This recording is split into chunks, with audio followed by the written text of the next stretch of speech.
Come on.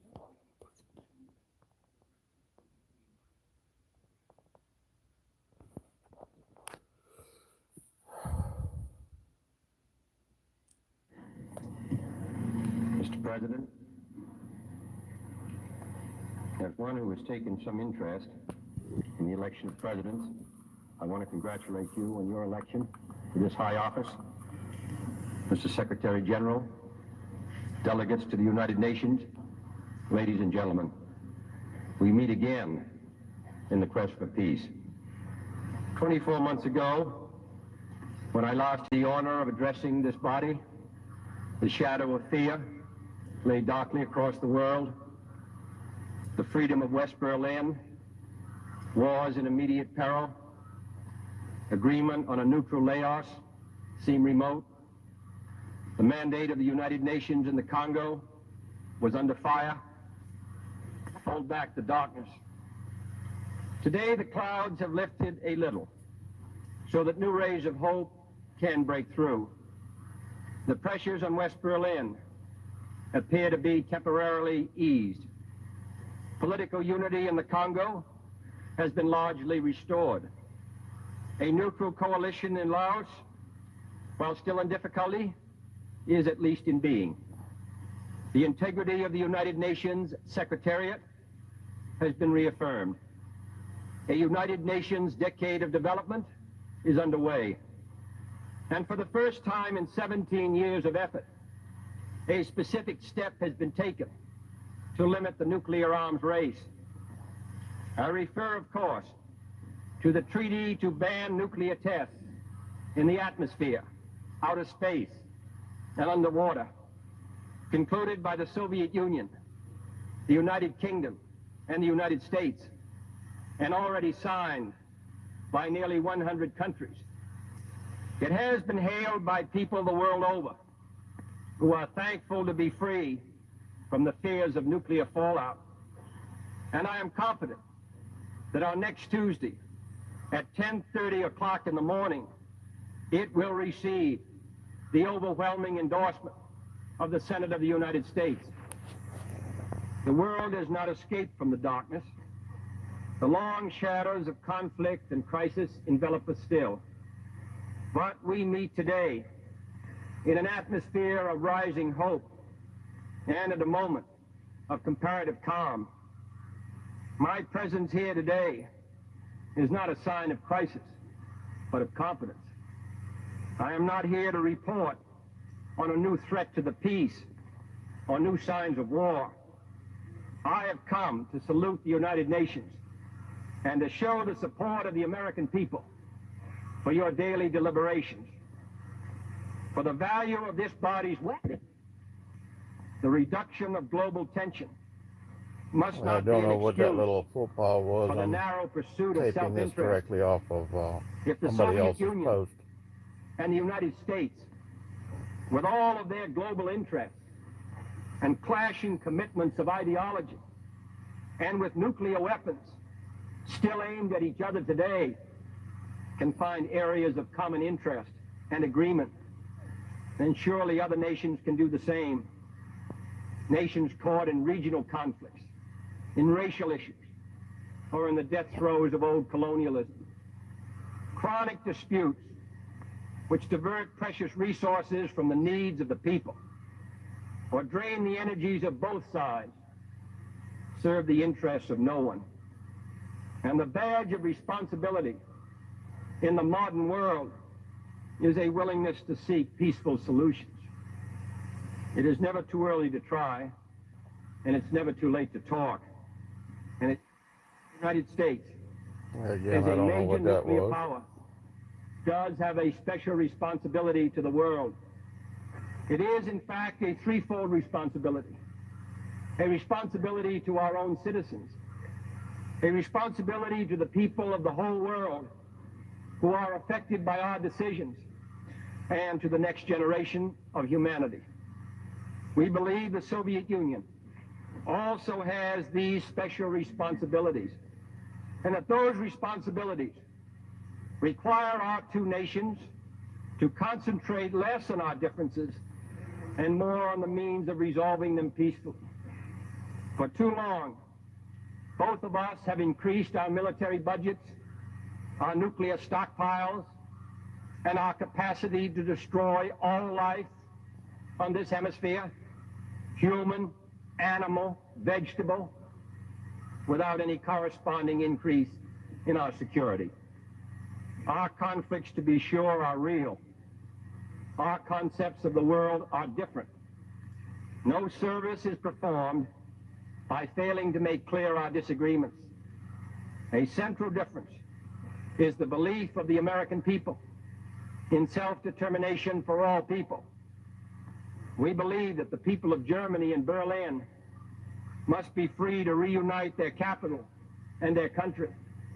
We believe that the people of Cuba must be free to secure the fruits of the revolution that have been betrayed from within and exploited from without. Protection of freedom. Right.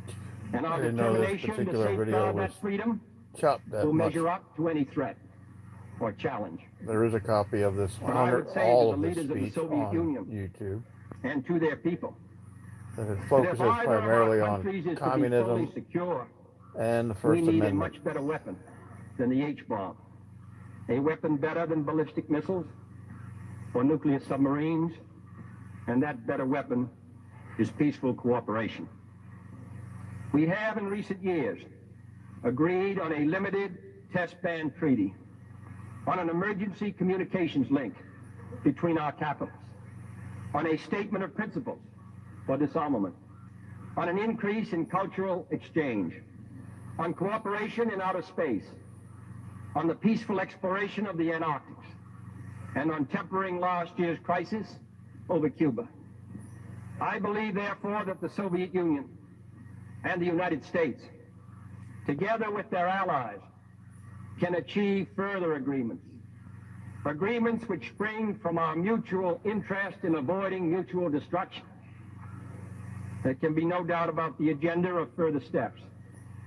We must continue to seek agreements on measures which prevent war by accident or miscalculation. We must continue to seek agreement on safeguards against surprise attack, including observation posts at key points. We must continue to seek agreement on further measures to curb the nuclear arms race by controlling the transfer of nuclear weapons, converting fissionable materials to peaceful purposes, and banning underground testing with adequate inspection and enforcement. We must continue to seek agreement on a freer flow of information and people from east to west and west to east. We must continue to seek agreement, encouraged by yesterday's affirmative response to this proposal by the Soviet foreign minister on an arrangement to keep weapons of mass destruction out of outer space. Let us get our negotiators back to the negotiating table to work out a practicable arrangement to this end purposes. Finally, in a field where the United States and the Soviet Union have a special capacity in the field of space, there is room for new cooperation, for further joint efforts in the regulation and exploration of space. I include among these possibilities a joint expedition to the moon. Space offers no problems of sovereignty. By resolution of this assembly, the members of the United Nations have forsworn any claim to territorial rights in outer space or on celestial bodies, and declared that international law and the United Nations Charter will apply. Why, therefore, should man's first flight to the moon be a matter of national competition? Why should the United States and the Soviet Union, in preparing for such expeditions, become involved in immense duplications of research, construction, and expenditure? Surely we should explore whether the scientists and astronauts of our two countries, and that freedom is more enduring than coercion. And in the contest for a better life, all the world can be a winner. The effort to improve the conditions of man, however, is not a task for the few. It is the task of all nations, acting alone, acting in groups, acting in the United Nations. For plague and pestilence and plunder and pollution, the hazards of nature and the hunger of children are the foes of every nation. Has man had such capacity to control his own environment, to end thirst and hunger, to conquer poverty and disease, to banish illiteracy and massive human misery? We have the power to make this the best generation of mankind in the history of the world, or to make it the last. The Jesus, I provision didn't of realize development this was this assistance chopped up, guys. by Sorry. individual nations must go on. There is a bit about the But the United Nations constitutional also must statements play a near the end larger of the role speech, which is a total in of helping 17 bring minutes to all long. men the fruits of modern science and industry. A United Nations conference on this subject, held earlier this year at Geneva, opened new vistas for the developing countries. Next year, a United Nations conference on trade will consider the needs of these nations for new markets.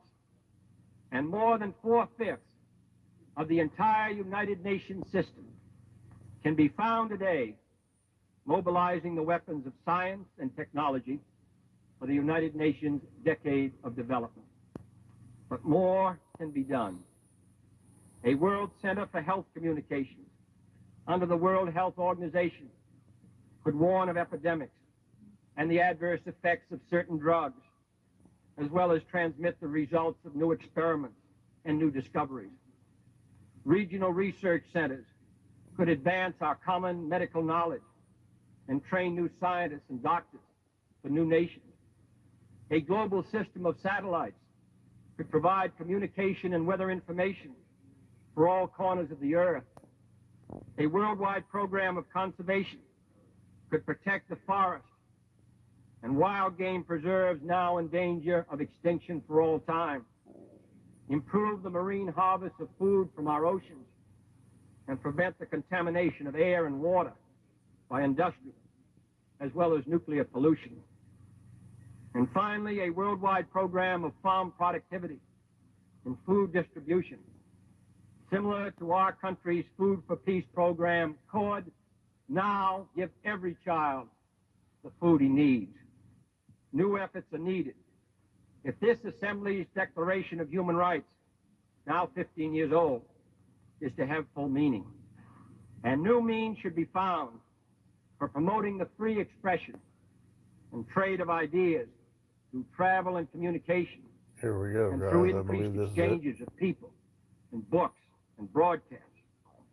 For as the world renounces the competition of weapons, competition in ideas must flourish. And that competition must be as full and as fair as possible. The United States delegation will be prepared to suggest to the United Nations initiatives in the pursuit of all these goals. For this is an organization for peace, and peace cannot come without work and without progress. The peacekeeping record of the United Nations has been a proud one, though its tasks are always formidable. We are fortunate to have the skills of our distinguished Secretary General and the brave efforts of those who have been serving the cause of peace in the Congo and the Middle East, in Korea and Kashmir, in West New Guinea and Malaysia. But what the United Nations has done in the past is less important than the tasks for the future. We cannot take its peacekeeping machinery for granted. That machinery must be soundly financed, which it cannot be if some members are allowed to prevent it from meeting its obligations by failing to meet their own. The United Nations must be supported by all those who exercise their franchise here, and its operations must be backed to the end. Too often a project... I also hope that the recent initiative of several members in preparing standby peace forces for United Nations call will encourage similar commitments by others. This nation remains ready to provide logistic and other material support. Policing, moreover, is not enough without provision for Pacific settlement. We should increase the resort to special missions of fact-finding and conciliation, make greater use of the International Court of Justice, and accelerate the work. The United Nations cannot survive as a static organization. Its obligations are increasing, as well as its size. Its charter must be changed, as well as its customs. The authors of that charter did not intend that it be frozen in perpetuity. The science of weapons and war has made us all, I'm feeling I far might have more grabbed than the wrong 18 years speech. ago in San Francisco, one world and one human race with one common destiny. In such a world, absolute sovereignty no longer assures us of absolute security. The conventions of peace must pull abreast and then ahead of the inventions of war. The United Nations, building on its successes and learning from its failures, must be developed into a genuine world security system. But peace does not rest. 2 years ago, I told this body that the United States had proposed and was willing to sign a limited test ban treaty. Today, that treaty has been signed. It will not put an end to war. It will not remove basic conflicts. It will not secure freedom for all, but it can be a lever. And Archimedes, in explaining the principles of the lever, was said to have declared to his friends, "Give me a place where I can stand, and I shall move the world." My fellow inhabitants of this planet, let us take our stand here in this assembly of nations, and let us see that if we, in our own time, can move the world to a just and lasting peace. Sorry, guys, I actually grabbed the wrong speech.